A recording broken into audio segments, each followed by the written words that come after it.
Welcome to me ఇంటి వంట by Lakshmi. మీ ఇంటి వంటలో ఈరోజు చక్కెర అరిసెల్ని చేసి చూపిస్తున్నాను. ఈ చక్కెర అరిసెలు పూరిల్లాగా పొంగుతూ మెత్తగా వస్తాయండి. మీరు కూడా మీ ఇంట్లో తప్పకుండా ట్రై చేయండి. వీడియోలో చేసినట్లయితే అసలు పాడయ్యే ఛాన్సే ఉండదు. మీరు ట్రై చేసే ముందు వీడియోను మాత్రం ఎక్కడ స్కిప్ చేయకుండా చూసిన తర్వాత ట్రై చేయండి, అసలు పాడవ్వండి. చూసారు కదా ఎంత మెత్తగా వచ్చిందో, అందుకే మీకు మడత పెట్టి కూడా చూపిస్తున్నాను. మడత పెట్టే దాన్ని బట్టే మీకు తెలుస్తుంది కదా ఎంత మెత్తగా వచ్చేసాయో ఈ చక్కెర అరిసెలు. చూసారు కదా ఎంత బాగా వచ్చేసాయి, చాలా బాగా పూరిలాగా పొంగుతూ వచ్చేస్తాయండి. ఇక మనం లేట్ చేయకుండా వీడియోలోకి వెళ్ళిపోదాము. ఈ చక్కెర అరిసెల్ని ప్రిపేర్ చేసుకోవడానికి ముందుగా 1 కేజీ రేషన్ బియ్యం తీసుకున్నానండి. ఈ రేషన్ బియ్యంతో అరిసెలు చాలా సాఫ్ట్గా వస్తాయి. ఇప్పుడు ఈ బియ్యాన్ని 12 నుంచి 15 గంటల సేపు నానబెట్టుకోవాలి. నేనైతే నైట్ అంతా నానబెట్టేశాను. మరుసటి రోజుకి ఈ విధంగా ఉంటాయి. ఇప్పుడు ఈ వాటర్ని తీసేసి మళ్ళీ వాటర్ వేసి కడిగేసుకొని ఈ విధంగా ఒక చిల్లుల గిన్నెలో వేసుకున్నాను. చిల్లుల గిన్నెని అలాగే పెట్టేసుకున్న కొద్దిసేపటికి మనకు ఆరిపోతాయండి బియ్యం అనేటివి. మరీ పూర్తిగా ఆరిపోకూడదు. మరి మనకు తొందరగా ఆరిపోవాలి అనుకుంటే ఈ విధంగా ఒక కాటన్ క్లాత్ మీద వేసుకొని క్లాత్తో తుడుచుకున్న మనకు బియ్యం అనేది ఆరిపోతాయి. మనకు బియ్యం అనేది తడిగానే ఉండాలి, పూర్తిగా మనకు డ్రై అయిపోకూడదు. ఫ్యాన్ కింద కానీ ఎండలో కానీ పెట్టకూడదు. ఈ విధంగా ఒక క్లాత్లో వేసుకొని బియ్యాన్ని తుడిచేసుకుంటే సరిపోతుంది. ఇప్పుడు మనము తడి బియ్య పిండిని ప్రిపేర్ చేసుకుంటున్నాము. తడి బియ్య పిండితోనే అరిసెలు ప్రిపేర్ చేసుకోవాలి, పొడి బియ్య పిండితో రావు. సూపర్ మార్కెట్స్లో దొరికే పొడి బియ్య పిండితో ప్రిపేర్ చేసుకోకూడదు అరిసెలు అనేటివి. ఈ విధంగా తుడుచుకున్న తర్వాత మనము చేత్తో అద్దినప్పుడు లైట్గా అంటుకుంటే సరిపోతుందండి బియ్యం అనేటివి, మరి ఎక్కువ అంటుకోకూడదు. ఈ విధంగా ఉన్నప్పుడు ఈ బియ్యాన్ని ఒక డబ్బాలో వేసేసుకొని మరపట్టించేసుకోవచ్చు, లేకుంటే మిక్సీ జార్లో వేసుకొని కూడా మెత్తగా గ్రైండ్ చేసుకోవాలి. ఈ విధంగా మనము పట్టించినా సరే, లేకుంటే మిక్సీలోనే గ్రైండ్ చేసుకున్నా సరే తప్పకుండా జల్లించుకోవాల్సిందే అండి. మనం ఎంత మెత్తగా పట్టించినా సరే. బియ్యం పిండి చూసారు కదా, తడి బియ్యం పిండి అంటే ఈ విధంగా ముద్దలాగా చేస్తే ముద్దలాగా వస్తుంది. ఇలా ఉండాలి. ఇప్పుడు ఈ బియ్యం పిండిని జల్లించుకోవాలి. అప్పుడే మనకు అరిసెలు చాలా సాఫ్ట్గా వస్తాయి. ఎక్కడే కానీ బరక అనేది ఉండకూడదు. మనం ఎంత మెత్తగా ఉంది అనుకున్నా సరే మనకు ఎక్కడో చోట మనకు కొంచెం బరక అనేది ఉంటుంది. ఈ విధంగా పిండిని జల్లిస్తున్నప్పుడు కింద పడిన పిండిని అలాగే వదిలేయకుండా చేత్తో ఈ విధంగా అదిం పెట్టుకోవాలి. అప్పుడే మనకు పిండి అనేది ఆరిపోకుండా ఉంటుంది. మనము అదమకుండా అలాగే వదిలేసామంటే పిండి ఆరిపోతుంది, అరిసెలు సరిగ్గా రావు. ఆయిల్లో వేసినప్పుడు విడివిడిగా వచ్చేస్తూ ఉంటాయి, అలాగే రంధ్రాలు పడుతూ ఉంటాయి అరిసెలు. కాబట్టి కింద పడిన పిండిని ఈ విధంగా అదిం పెట్టుకోవాలి. ఇప్పుడు జల్లీల్లో రవ్వలాగా వచ్చింది కదా, ఈ రవ్వను మనము పక్కన పడేసేయచ్చండి, లేకుంటే దోశకు వేసుకునేటప్పుడు అందులో వేసుకొని కూడా మనం గ్రైండ్ చేసుకోవచ్చు. పిండి మెత్తగానే ఉంది కదా అనేసి జల్లించుకోకుండా ఉండకూడదండి. జల్లించుకున్నప్పుడే మనకు పిండి అనేది చాలా సాఫ్ట్గా అయిపోతుంది, అరిసెలు కూడా చాలా బాగా వస్తాయి. అలాగే పిండి ఆరిపోకుండా ఈ విధంగా అదిం పెట్టుకోవాలి. చూసారు కదా వీడియోలో చూపిస్తున్నట్లుగా ఇలా ప్రెస్ చేసుకోవాలి. పిండిని ఈ విధంగా ప్రెస్ చేసి పక్కన పెట్టేసుకోవాలి. ఇప్పుడు ఈ చక్కెర అరిసెల్లోకి కొబ్బరి వేసుకుంటే చాలా బాగుంటుందండి. మీకు ఇష్టమైతేనే వేసుకోండి, లేకుంటే లేదు. నేనైతే ఒక చిప్ప ఎండు కొబ్బరి 10 నుంచి 12 యాలకులు వేసుకొని గ్రైండ్ చేసుకున్నాను. ఈ విధంగా కొబ్బరి వేసుకోవడం వల్ల ఈ చక్కెర అరిసెలు చాలా బాగుంటాయి. ఇప్పుడు స్టవ్ మీద ఒక కడాయి పెట్టేసుకొని 2 కప్పుల చక్కెర వేసుకుంటున్నాను, అలాగే 1/2 కప్పు నీళ్లు వేసుకుంటున్నాను. మనము కేజీ బియ్యం తీసుకున్నాం కదా, ఆ బియ్యాన్ని మనం మరపట్టించిన తర్వాత పిండి వస్తుంది కదా, ఆ పిండిని కప్పులతో కొలత చేసుకొని కప్పుల ప్రకారం చెప్తున్నాను. ఇక్కడ 2 కప్పుల చక్కెరకి మనకు 6 కప్పుల బియ్యం పిండి అనేది పడుతుంది. చూసారు కదా, చక్కెర మొత్తం కరిగిన తర్వాత ఈ విధంగా వస్తుంది. ఇప్పుడు మధ్య మధ్యలో మనము పాకాన్ని చెక్ చేసుకోవాలి. ఒక ప్లేట్లో నీళ్లు వేసుకొని అందులోకి పాకాన్ని కొద్దిగా వేసుకుంటూ చెక్ చేసుకోవాలి. ఇక్కడ చక్కెర పాకం అనేది జాగ్రత్తగా చెక్ చేసుకోవాలండి, అప్పుడే మనకు అరిసెలు చాలా బాగా వస్తాయి మెత్తగా. మనము ఎక్కువసేపు ఇలాగే ఉడికించుకుంటూ ఉన్నామనుకోండి, మనకు పాకం అనేది గట్టి పడిపోతుంది, మనకు అరిసెలు అనేటివి గట్టిగా వస్తాయి. చూసారు కదా, ప్లేట్లో నీళ్లు వేసుకొని పాకాన్ని కొద్దిగా వేస్తున్నాను నీళ్ళలో. పాకం అనేది మనకు నీళ్ళలో వేసినప్పుడు ఈ విధంగా కనిపించాలి. ఇలా వచ్చిన తర్వాత చేతికి తీయేసుకోవాలండి. మనకు ఉండలాగా చేతికి రాకూడదు, కొద్దిగా జారుతున్నట్లే ఉండాలి ఈ విధంగా. అప్పుడే మనకు చక్కెర అరిసెలు చాలా మెత్తగా వచ్చేస్తాయి. ఇప్పుడు మనకు పాకం అనేది వచ్చేసిందండి. ముందుగా గ్రైండ్ చేసుకున్న కొబ్బరి యాలకుల పౌడర్ని ఇందులో వేసేసుకోవాలి. మీకు ఇష్టమైతేనే వేసుకోవచ్చు, లేకుంటే కొబ్బరి పొడి అనేది స్కిప్ చేసేయండి, యాలకుల పొడి వేసుకుంటే సరిపోతుంది. ఇప్పుడు ఇందులో ముందుగా జల్లించి పెట్టుకున్న తడి బియ్యం పిండిని 6 కప్పులు వేస్తున్నాను. 2 కప్పుల చక్కెరకి 6 కప్పుల బియ్యం పిండి అనేది కరెక్ట్గా సరిపోతుంది. ఈ విధంగా పిండిని కొద్దిగా వేసుకుంటూ కలుపుకుంటూ ఉండాలి, ఎక్కడే కానీ ఉండలు లేకుండా. స్టవ్ని లో ఫ్లేమ్లో పెట్టేసుకొని చేసుకోవచ్చు, లేకుంటే స్టవ్ ఆఫ్ చేసినా సరే మనము పిండిని కలిపేసుకోవచ్చు. మొత్తం పిండిని ఇదే విధంగా వేసుకొని బాగా కలిపేసుకుంటున్నాను.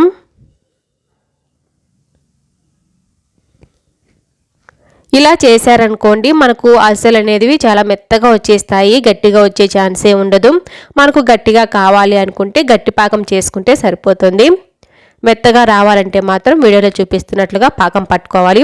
అలాగే పిండి మొత్తాన్ని కలిపిన తర్వాత మనకు కన్సిస్టెన్సీ అనేది ఈ విధంగా జారుగానే ఉండాలి, మరి గట్టిగా ఉండకూడదు. చల్లారిన తర్వాత ఇంకొంచెం దగ్గర పడుతుంది, కాబట్టి ముందుగా మనము ఈ విధంగా జారుగానే కలుపుకోవాలి.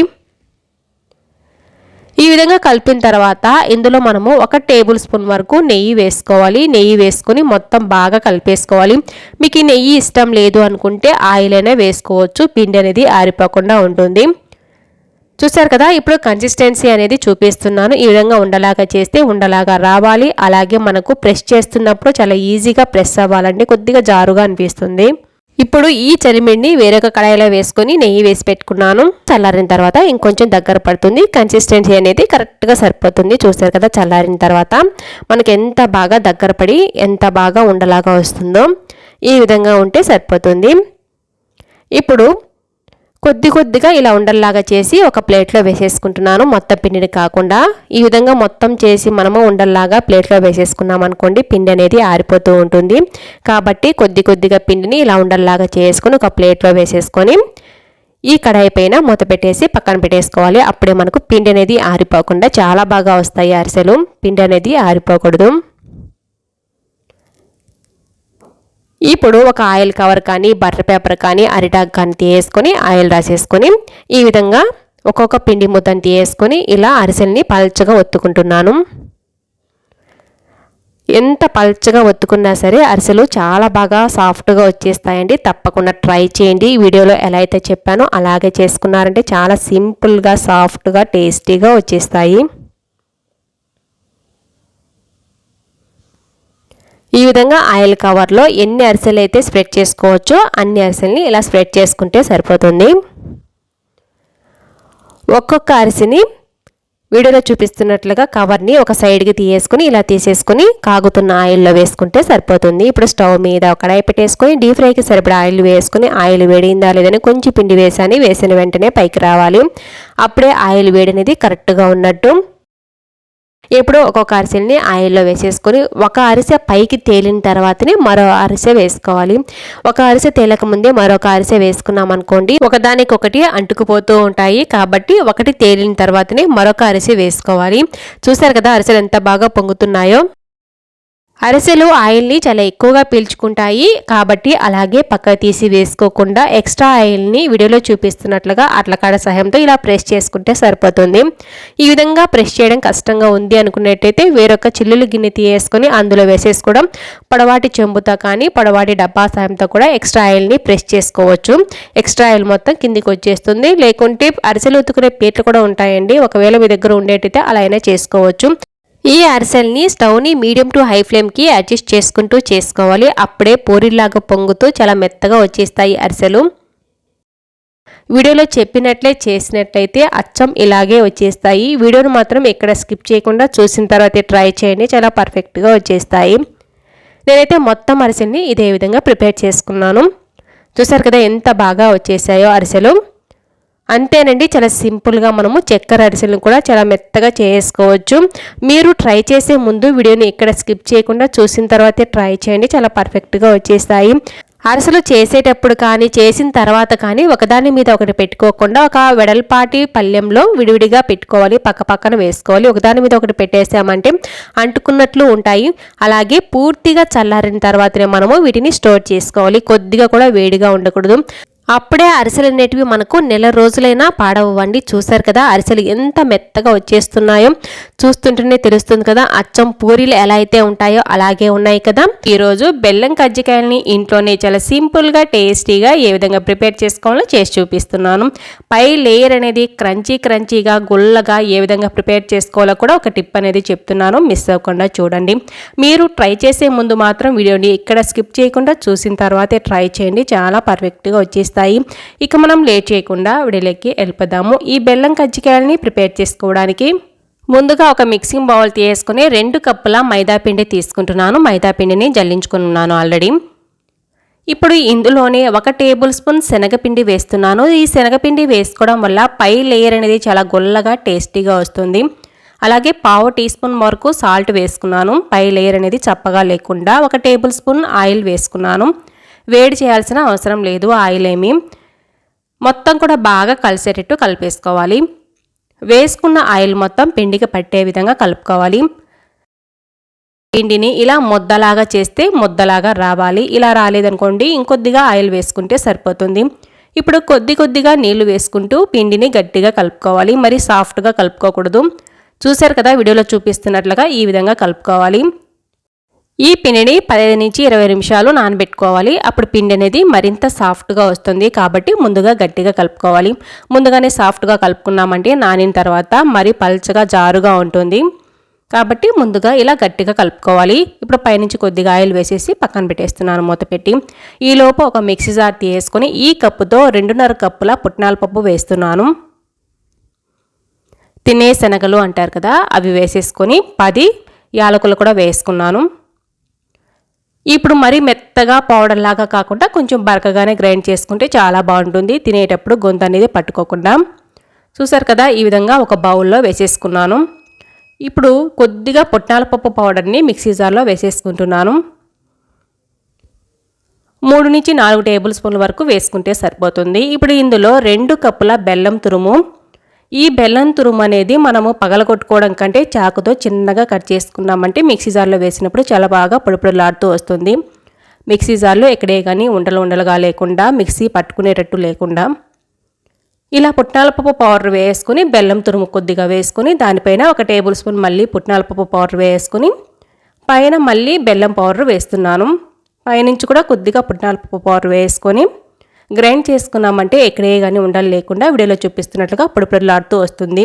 మధ్యలో ఇలా కలుపుకుంటూ గ్రైండ్ చేసుకోవాలి. చూసారు కదా ఎక్కడే కానీ ఉండకట్టకుండా ఎంత బాగా పొడిలాడుతూ వచ్చేసిందో. మళ్ళీ ఒకసారి గ్రైండ్ చేశాను. ఎక్కడన్నా మనకు ఉండల్లాగా ఉన్నా సరే మొత్తం బాగా గ్రైండ్ అయిపోతుంది. మధ్యలో ఇలా కలుపుకుంటూ గ్రైండ్ చేసుకోవడం వల్ల మనకు ఎక్కడన్నా ఉండలున్నా సరే నీట్గా పొడిలాడుతూ వచ్చేస్తుంది. పుట్నాల పప్పు పౌడర్ వేసుకొని బెల్లం వేసి గ్రైండ్ చేసుకోవడం వల్ల చూసారు కదా ఎక్కడే కానీ ఉండనేది కట్టకుండా ఎంత బాగా పొడిలాడుతూ వచ్చేసిందో. ఇప్పుడు ఈ బెల్లం పుట్నాల పప్పు పౌడర్ని ముందుగా గ్రైండ్ చేసి పెట్టుకున్న పుట్నాల పౌడర్లో వేసేసుకున్నాను. మిక్సీ జార్లో కూడా చూసారు కదా ఏమీ కానీ లేకుండా ఎంత బాగా వచ్చేసిందో. కలుపుకోవడానికి చాలా ఈజీగా అనిపిస్తుంది. ఇప్పుడు ఇందులో 1 కప్పు ఎండు కొబ్బరిని తురిమి వేసుకుంటున్నాను. మీకు ఇలా తురుము వద్దు అనుకుంటే మిక్సీ జార్లో వేసైనా సరే గ్రైండ్ చేసుకోవచ్చు పొడిలాడుతూ. నేనైతే ఇలా తురిమి వేసుకున్నాను. 1 కప్పు వరకు ఎండు కొబ్బరి వేసుకోవాలి. పచ్చి కొబ్బరి వేసుకున్నామంటే మనకు ఎక్కువ రోజులు నిల్వ ఉండవు. మనం ఇప్పుడు చేసే ఈ కజ్జికాయలు అనేటివి 20 నుంచి 30 రోజుల వరకు స్టోర్ చేసుకోవచ్చు, పాడవు అస్సలు. అదే మనం పచ్చి కొబ్బరి వేసుకున్నామంటే వారం కంటే ఎక్కువ అస్సలు ఉండవు. చూసారు కదా మొత్తం కూడా బాగా కలిపేసుకొని పక్కన పెట్టేసుకున్నాను. మనకు స్టఫింగ్ అనేది రెడీ అయిపోయింది. ఈలోపు పిండి కూడా చాలా బాగా నానిపోయి ఉంటుంది. ఈ పిండిని మళ్ళీ ఒకసారి బాగా కలిపేసుకుంటున్నాను. పిండిని 2 భాగాలుగా చేసుకొని ఇప్పుడు చిన్న బాల్స్ లాగా ప్రిపేర్ చేసుకోవాలి. చిన్న నిమ్మకాయ సైజ్ అంతా పిండిని తీసుకుంటే సరిపోతుంది, మరి ఎక్కువ అవసరం ఉండదు. మనకు కజ్జికాయలు పై లేయర్ అనేది చాలా పల్చగా చేసుకోవాలి కాబట్టి చిన్న ఉండలుగా ప్రిపేర్ చేసుకుంటే సరిపోతుంది. మనం తీసుకున్న కజ్జికాయల మౌల్డ్ని బట్టి ఉంటుంది. కొంతమంది అల్లుతూ ఉంటారండి, అలాంటి వారైతే పెద్దవి కూడా చేసుకుంటారు. నేనైతే ఇక్కడ కజ్జికాయల మౌల్డ్ని ఉపయోగించి చేస్తున్నాను. ఇప్పుడు ఒక్కొక్క పిండి ముద్దను తీసుకొని పొడి మైదా పిండి చల్లేసుకొని పల్చగా ఇలా స్ప్రెడ్ చేసుకోవాలి. మందంగా ఉండకూడదు, పల్చగా ఉన్నప్పుడే పై లేయర్ అనేది చాలా బాగా క్రిస్పీగా వచ్చేస్తుంది. అంతేకాదు తొందరగా కూడా ఫ్రై అయిపోతాయి కజ్జికాయలు అనేటివి. చూసారు కదా ఎంత పల్చగా స్ప్రెడ్ చేసుకున్నామో. ఇలా స్ప్రెడ్ చేసుకున్న తర్వాత ఒక్కొక్కటి ఇలా ఒక మౌల్డ్లో ఆయిల్ రాసేసుకోవాలండి. ఒక్కసారి ఆయిల్ రాసుకుంటే సరిపోతుంది. ఆయిల్ ఇష్టం లేకుంటే పొడి మైదా పిండి అయినా చల్లేసుకోవచ్చు. ఇలా లైట్గా స్ప్రెడ్ చేసుకుంటే సరిపోతుంది. ఆయిల్ కూడా ఎక్కువ అవసరం ఉండదు. మొత్తం కజ్జికాయలకి ఒక్కసారి మాత్రమే ఆయిల్ రాసుకున్నాను. ఒకవేళ మధ్య మధ్యలో అంటుకున్నట్లు ఉంటే మళ్ళీ కొద్దిగా ఆయిల్ కానీ పొడి మైదా పిండి కానీ చల్లుకోవాలి. ముందుగా స్ప్రెడ్ చేసుకున్న చపాతీని మౌల్డ్ పైన పెట్టేసుకొని వీడియోలో చూపిస్తున్నట్లుగా స్టఫింగ్ అనేది పెట్టుకోవాలి. పుట్నాల పప్పు బెల్లం ఉంది కదా, ఆ స్టఫింగ్ అనేది బాగా కజ్జికాయలు నిండుగా పెట్టేసుకోవాలి. ఇలా పెట్టేసుకొని మౌల్డ్కి చుట్టూ అంచులు వెంబడి నీటితో తడుపుకోవాలండి. మంచినీళ్ళు తీసుకొని లైట్గా నీళ్ళతో తడుపుకోవాలి. మరి ఎక్కువ తడుపుకోవాల్సిన పని లేదు. అంచులు వెంబడి తడిపేసుకొని ఇలా రెండు కూడా ప్రెస్ చేసుకున్నామంటే చాలా బాగా అంటుకుంటాయండి. ఆయిల్లో వేసినా సరే మనకు విడిపోకుండా ఉంటాయి. వెంటనే చేయాలి అనే టెన్షన్ ఏమీ అవసరం ఉండదు. ఇలా నీళ్ళతో తడుపుకోవడం వల్ల ఇలాగే చేసుకొని 15 నుంచి 20 వరకు ఇలా చేసుకోవచ్చండి. చేసేసుకొని ఇప్పుడు స్టవ్ మీద కడాయి పెట్టేసుకొని డీప్ ఫ్రైకి సరిపడా ఆయిల్ వేసుకున్నాను. కొంచెం పిండి వేసి చెక్ చేస్తున్నాను హీట్ అనేది. వేసిన వెంటనే పైకి రావాలి. ఇప్పుడు స్టవ్ని మీడియం ఫ్లేమ్లో పెట్టేసుకొని ఈ కజ్జికాయల్ని ఒక్కొక్కటిగా వేసుకోవాలి. ఆయిల్లో ఫ్రీగా తిరిగేటట్టుగా, మరి ఎక్కువ వేసుకోకూడదు. ఇలా వేసుకున్న తర్వాత స్టవ్ని మీడియం ఫ్లేమ్లో పెట్టేసుకొని రెండు వైపులా తిప్పుకుంటూ మంచి కలర్ వచ్చేంత వరకు ఫ్రై చేసుకోవాలి. హై ఫ్లేమ్లో మాత్రం పెట్టకూడదు. హై ఫ్లేమ్లో పెట్టేసామంటే పైన తొందరగా కలర్ వచ్చేస్తే కానీ క్రిస్పీగా రావు. కాబట్టి మీడియం ఫ్లేమ్లో పెట్టేసుకుని రెండు వైపులా తిప్పుకుంటూ ఈ కలర్ వచ్చేంత వరకు ఫ్రై చేసుకోవాలి. మనకు నొరగలు కూడా చాలా బాగా తగ్గిపోయాయి, చూసారు కదా, మంచి కలర్లో కూడా వచ్చాయి కదా. ఇప్పుడు ఈ కజ్జికాయల్ని పక్కకు తీసుకుంటే సరిపోతుంది. మిగతా మొత్తం కజ్జికాయలను కూడా ఇదే విధంగా ప్రిపేర్ చేసుకోవచ్చు. అంతేనండి, చాలా సింపుల్గా బెల్లం కజ్జికాయల్ని పై లేయర్ అనేది చాలా క్రంచీగా గుల్లగా వచ్చేటట్టుగా ప్రిపేర్ చేసుకున్నాము. మీరు కూడా మీ ఇంట్లో తప్పకుండా ట్రై చేసి చూడండి. కలుపుకున్న పిండి మొత్తం కూడా ఒకేసారి కజ్జికాయల్ని చేసుకోకుండా 15 నుంచి 20 వరకు చేసుకోవాలి. కజ్జికాయల్ని ఒత్తుకునేటప్పుడే మనము స్టవ్ మీద ఆయిల్ పెట్టేసుకొని ఆయిల్ వేడి చేసుకుంటూ ఉండాలి. ఎందుకంటే కజ్జికాయలు అనేటివి ఆరిపోకూడదు. ఎక్కువగా ఆరిపోయినట్టు పోయాయంటే ఆయిల్లో వేసేసినప్పుడు మనకు పగిలిపోతూ విడిపోతూ ఉంటాయి. కాబట్టి మనం 15 నుంచి 20 వరకు చేసుకొని రెడీగా ఆయిల్ని వేడి చేసుకుంటూ వీటిని కాల్చేసుకుంటే సరిపోతుంది. ఈరోజు హెల్దీ మినప సున్నుండల్ని చేసి చూపిస్తున్నాను. అది కూడా చక్కెర వాడకుండా బెల్లంతో చేసుకుంటున్నాము. ఈ మినప సున్నుండలు రోజు ఒకటి తిన్నామంటే చాలా బలంగా ఉండొచ్చండి. పిల్లలు పెద్దలు ఎవరైనా సరే చాలా ఇష్టంగా తినేస్తారు ఈ మినప సున్నుండల్ని. అంతేకాదు మనము ఈ స్వీట్ని చాలా ఈజీగా ప్రిపేర్ చేసుకోవచ్చు, చాలా తక్కువ టైంలోనే. మీరు కూడా మీ ఇంట్లో తప్పకుండా ట్రై చేసి మీకు ఎలా వచ్చాయో కామెంట్ రూపంలో చెప్పడం అస్సలు మర్చిపోకండి. ఇక మనం లేట్ చేయకుండా వీడియోలోకి వెళ్ళిపోదాము. ఈ మినప సున్నుండల్ని ప్రిపేర్ చేసుకోవడానికి ముందుగా స్టవ్ మీద ఒక కడాయి పెట్టేసుకొని 3 కప్పుల మినపగుండ్లు వేస్తున్నాను. మీ దగ్గర పొట్టు మినపప్పు ఉంటే పొట్టు మినపప్పును కూడా ఇదే విధంగా వేసేసుకొని స్టవ్ని లో ఫ్లేమ్లో పెట్టేసుకొని ఎర్రగా వచ్చేంత వరకు వేయించుకోవాలి. హై ఫ్లేమ్లో మాత్రం పెట్టకూడదు. హై ఫ్లేమ్లో పెట్టామంటే పైన కలర్ వచ్చేస్తాయి కానీ లోపల ఫ్రై అవ్వవు ఈ మినపప్పు అనేది. కాబట్టి లో ఫ్లేమ్లో పెట్టేసుకొని ఈ విధంగా కొద్దిగా కలర్ చేంజ్ అయిన తర్వాత 2 టేబుల్ స్పూన్ల వరకు బియ్యాన్ని వేసేసుకున్నాను. పచ్చి బియ్యమే. ఈ బియ్యాన్ని కూడా బాగా వేయించుకోవాలి. కొద్దిగా కలర్ వచ్చేస్తాయండి బియ్యం కూడా, అంతవరకు బాగా వేయించుకోవాలి. చూసారు కదా, మినపగుండ్లు ఈ కలర్ వచ్చేంత వరకు స్టవ్ని లో ఫ్లేమ్లో పెట్టేసుకొని వేయించుకోవాలి. అప్పుడే మినప సున్నుండలు అనేటివి చాలా మంచి కలర్లో వచ్చేస్తాయి. ఈ విధంగా వేయించిన తర్వాత ఈ మినపప్పును వేరొక బౌల్లోకి వేసేసుకోవాలి. ఇందులోనే పెట్టేసామంటే ఇంకొద్దిగా కలర్ చేంజ్ అయిపోతాయి, ఒక్కొక్కసారి మాడిపోతాయి కూడా. కాబట్టి వేరొక బౌల్లో వేసేసుకొని చల్లారేంత వరకు పక్కన పెట్టేశాను. చల్లారిన తర్వాత ఈ మినపప్పును ఒక మిక్సీ జార్లో వేసుకోవాలి. ఇలా పూర్తిగా చల్లారిన తర్వాతనే మనము మిక్సీ జార్లో వేసుకోవాలి. మిక్సీ జార్లో వేసిన తర్వాత వీటిని బాగా మెత్తగా గ్రైండ్ చేసుకుంటున్నాను. చూసారు కదా, వీడియోలో చూపిస్తున్నట్లుగా ఇలా గ్రైండ్ చేశాను. ఇలా గ్రైండ్ చేసిన తర్వాత ఈ మినప్పిండిని మొత్తాన్ని కూడా ఒక బౌల్లోకి వేసేసుకున్నాను. 3 కప్పుల మినపప్పు తీసుకున్నాను కాబట్టి దానికి ఈక్వల్గా 3 కప్పుల బెల్లం తురుము కూడా ఈ మినప్పిండిలోనే వేస్తున్నాను. బెల్లం మరి పెద్ద పెద్ద గడ్డలుగా కాకుండా సన్నగా తరిగి వేస్తున్నాను. ఇప్పుడు ఇందులోనే హాఫ్ టీ స్పూన్ యాలకుల పౌడర్ కూడా వేస్తున్నాను. మీరు యాలకులు వేసుకునేటైతే మినపప్పును గ్రైండ్ చేసేటప్పుడే యాలకులు కూడా 3 నుంచి 4 వేసేసుకొని గ్రైండ్ చేస్తే సరిపోతుంది. ఇప్పుడు మొత్తం కూడా బాగా కలిసేటట్టు కలిపేసుకోవాలి. అంతా బాగా కలిసిన తర్వాత కొద్దిగా మిక్సీ జార్లో వేసుకొని గ్రైండ్ చేస్తున్నాను. ఈ విధంగా మినప్పిండిలో బెల్లం కలిపేసి కలుపుకున్నామంటే గ్రైండ్ చేసిన తర్వాత కూడా ముద్దలాగా రాకుండా పొడిలాడుతూ వచ్చేస్తుంది. మొత్తం ఒకేసారి కాకుండా ఇలా కొద్దిగా వేసుకొని గ్రైండ్ చేసుకుంటూ మరొక బౌల్లోకి వేసేసుకుంటున్నాను. చూసారు కదా ఎంత బాగా పొడిలాడుతూ వచ్చేసిందో బెల్లం వేసినప్పటికీ. మనం మినప్పిండిలోనే బెల్లాన్ని కలిపేసి గ్రైండ్ చేయడం వల్ల ఇలా వస్తుంది. మొత్తాన్ని ఇలాగే గ్రైండ్ చేసుకున్నాను. ఇలా గ్రైండ్ చేసుకున్న మిశ్రమాన్ని ఒక ఎయిర్ కంటైనర్లో వేసేసుకొని కూడా మనము స్టోర్ చేసుకోవచ్చు. ఎప్పుడు కావాల్సింటే అప్పుడు సున్నుండల్ని ప్రిపేర్ చేసుకోవచ్చు. నెయ్యిని వేడి చేసుకుని కలిపేసుకుని లడ్డూలుగా చుట్టేసుకోవచ్చు. ఇప్పుడు నేనైతే కొద్దిగానే చేస్తున్నాను కాబట్టి ఇందులో ఇప్పుడే నెయ్యి వేసేసుకొని మొత్తం కూడా ఉండలుగా చుట్టేస్తున్నాను. ఇలా ఒకసారి బాగా కలిపేసుకున్న తర్వాత 1/2 కప్పు బాగా వేడి చేసుకున్న నెయ్యిని వేస్తున్నాను. ఒకేసారి కాకుండా కొద్దిగా వేసుకుంటూ కలుపుకుంటున్నాను. ఇక నెయ్యిని మనము ఒకేసారి వేసుకోకూడదు. నెయ్యి వేడిగా ఉంది కాబట్టి ముందుగా స్పూన్తో ఇలా కలుపుతున్నాను. ఖచ్చితంగా నెయ్యిని వేడి చేసే వేడిగా ఉన్న నెయ్యినే వేసుకోవాలి. అప్పుడే ఇందులో మనం బెల్లం ఉంటుంది కదా, బెల్లం అనేది కొద్దిగా జిగురుగాలాగా వచ్చేసి ఉండలు చుట్టడానికి ఈజీగా అనిపిస్తుంది. ఇక నాకైతే 3 కప్పుల మినపప్పుకి 1/2 కప్పు నెయ్యి అనేది కరెక్ట్గా సరిపోయింది. ఇలాగే కొద్దిగా వేసుకుంటూ నేను లడ్డూల్ని చుట్టేస్తున్నాను. కొద్దిగా వేడి తగ్గిన తర్వాత నేను చేత్తోనే మొత్తం కూడా బాగా కలుపుకుంటున్నాను. వీడియోలో చూపిస్తున్నట్లుగా ఇలా పొడిలాడుతూ ఉన్నప్పుడే లడ్డూను చుట్టడానికి ప్రయత్నిస్తే లడ్డూ వచ్చేసింది అనుకోండి, మనకు కరెక్ట్గా ఉన్నట్టే మనము ఉండలు చుట్టేసుకోవచ్చు. ఒకవేళ ఇలా రాలేదు అనుకోండి, కొద్దిగా నెయ్యి వేసేసుకొని ఇలా లడ్డూలు చుట్టేస్తే సరిపోతుంది. మరి ఎక్కువ నెయ్యి వేసుకోవాల్సిన పని లేదు. మనకు చూడటానికి పొడిలాడుతూ ఉన్నట్టే కనిపిస్తుంది. అప్పుడే మనము లడ్డూ చుట్టడానికి ప్రయత్నించాలి. రాకుంటేనే ఇంకొద్దిగా నెయ్యి అనేది యాడ్ చేసుకుని లడ్డూలు చుట్టేస్తే సరిపోతుంది. లడ్డు ఇలా ప్లేట్లో పెట్టామంటే అలాగే ఉండాలి. కిందికి స్ప్రెడ్ అవ్వడం కానీ వేసుకున్న నెయ్యి పక్కకు కనిపించడం కానీ జరగకూడదు.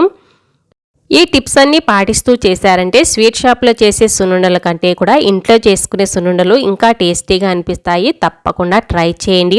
మిగతా మొత్తం సున్నుండల్ని ఇదే విధంగా ప్రిపేర్ చేసుకుంటున్నాను. మనకు మంచి కలర్లో రావాలంటే మాత్రం మినపప్పును బాగా ఎర్రగా వేయించుకోవాలి. లో ఫ్లేమ్లో పెట్టేసుకొని. చూసారు కదా, మొత్తం మినప సున్నుండల్ని ఇలాగే ప్రిపేర్ చేసుకుని ఒక ప్లేట్లో పెట్టేసుకున్నాను. మీరు కూడా మీ ఇంట్లో తప్పకుండా ట్రై చేసి మీకు ఎలా వచ్చాయో కామెంట్ రూపంలో చెప్పడం అస్సలు మర్చిపోకండి. ఈరోజు జ్యూసీ బాదుషాల్ని ఇంట్లోనే చాలా సింపుల్గా ఎలా ప్రిపేర్ చేసుకోవాలో చేసి చూపిస్తున్నాను. మీరు కూడా మీ ఇంట్లో తప్పకుండా ట్రై చేసి మీకు ఎలా వచ్చాయో కామెంట్ రూపంలో చెప్పడం అస్సలు మర్చిపోకండి. మీరు ట్రై చేసే ముందు వీడియోను మాత్రం ఎక్కడ స్కిప్ చేయకుండా చూసిన తర్వాతే ట్రై చేయండి. చాలా పర్ఫెక్ట్గా వచ్చేస్తాయి. ఇక మనం లేట్ చేయకుండా వీడియోలోకి వెళ్ళిపోదాము. ఈ జ్యూసీ బాదుషాల్ని ప్రిపేర్ చేసుకోవడానికి ముందుగా ఒక మిక్సింగ్ బౌల్ తీసుకొని 2 కప్పుల మైదా పిండిని జల్లించుకుంటున్నాను. ముందుగా అయితే 1 కప్పు మైదా పిండి వేసి జల్లిస్తున్నాను. మీకు మైదా పిండి ఇష్టం లేదు అనుకునేవారైతే గోధుమ పిండితోనే చేసుకోవచ్చు. స్వీట్ షాప్ స్టైల్లో చేసుకోవాలనే ఉద్దేశంతో ఇక నేను మైదా పిండితో చేస్తున్నాను. ఇప్పుడు 2వ కప్పు మైదా పిండి కూడా వేసుకొని జల్లిస్తున్నాను. ఇలా జల్లించుకోవడం వల్ల పిండిలో ఏమన్నా ఉంటే ఫిల్టర్ అయిపోతాయి. పిండి కూడా సాఫ్ట్గా వచ్చేస్తుంది. ఇప్పుడు ఈ జల్లించుకున్న మైదా పిండిలో 1 టీ స్పూన్ బేకింగ్ పౌడర్ వేస్తున్నాను. బేకింగ్ పౌడరు, బేకింగ్ సోడా వేరు. 1 చిటికా సాల్ట్ కూడా వేశాను.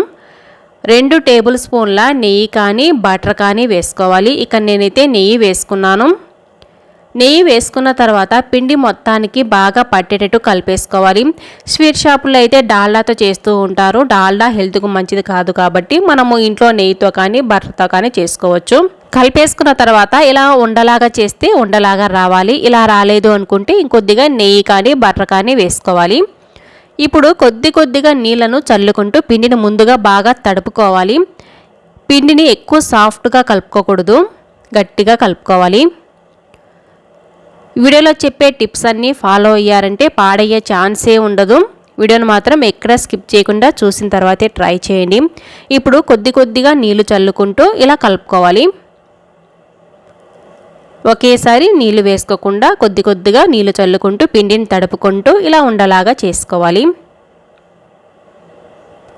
ఇలా కలిపేటప్పుడు కూడా మరి మనము గట్టిగా కలపకూడదు, మర్దన చేస్తున్నట్లుగా పైనే కలుపుకోవాలి.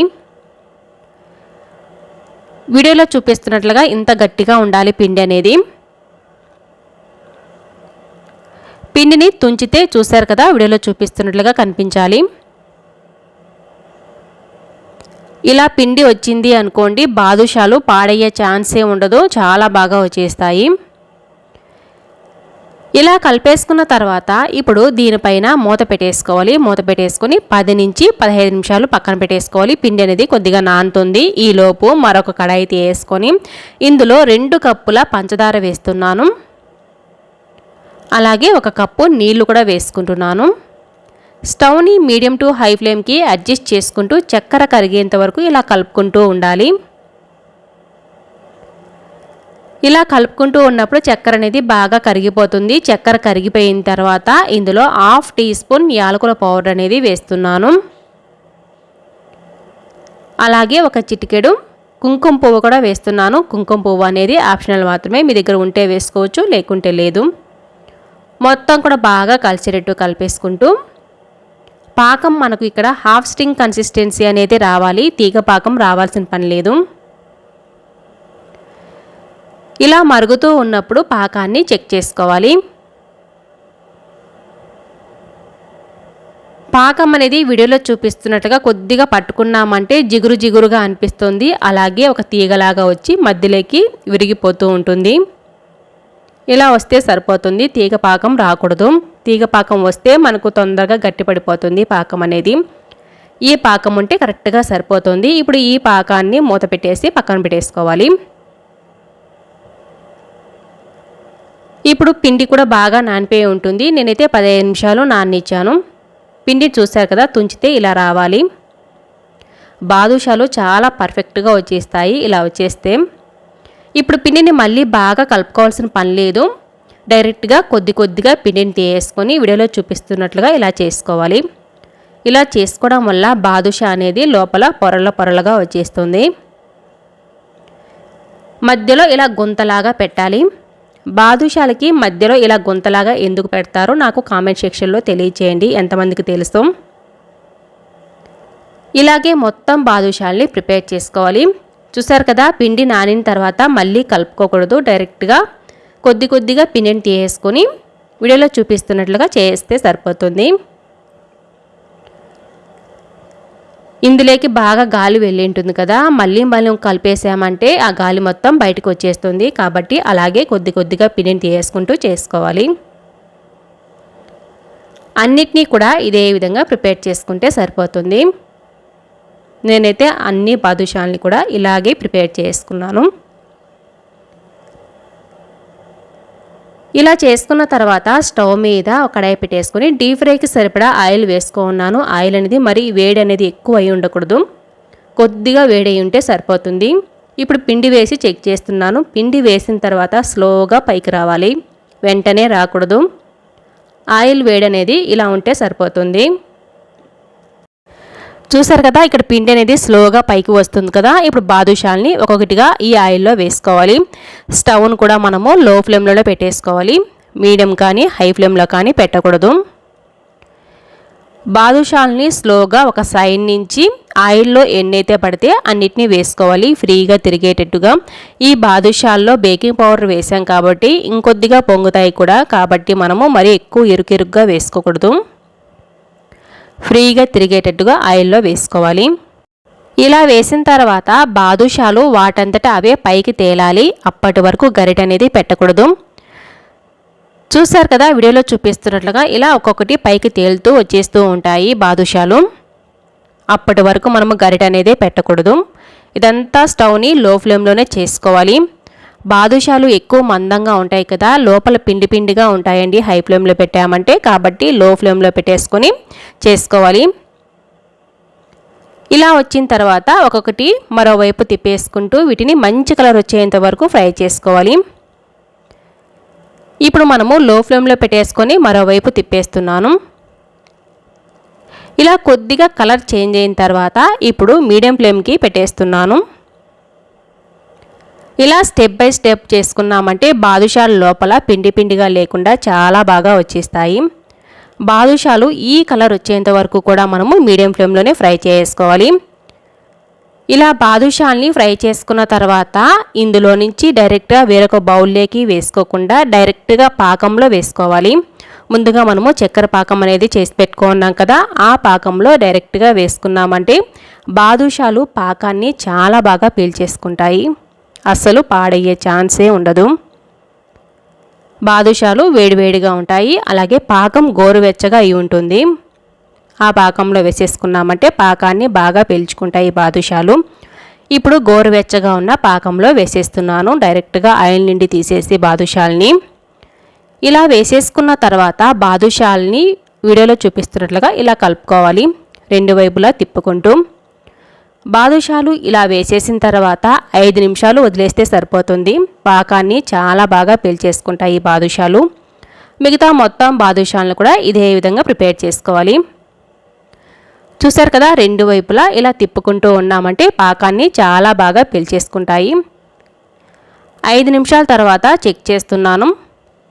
చూసారు కదా, బాదుషాలు పాకాన్ని పీల్చేసుకొని ఎంత బాగా జ్యూసీగా కనిపిస్తున్నాయో. ఇప్పుడు ప్లేట్లోకి తీసేసుకున్నాను. మీరు కూడా మీ ఇంట్లో తప్పకుండా ట్రై చేయండి. ఈ బాదుషాలు చాలా జ్యూసీగా అచ్చం స్వీట్ షాప్లో ఎలా అయితే ఉంటాయో అలాగే ఉంటాయి.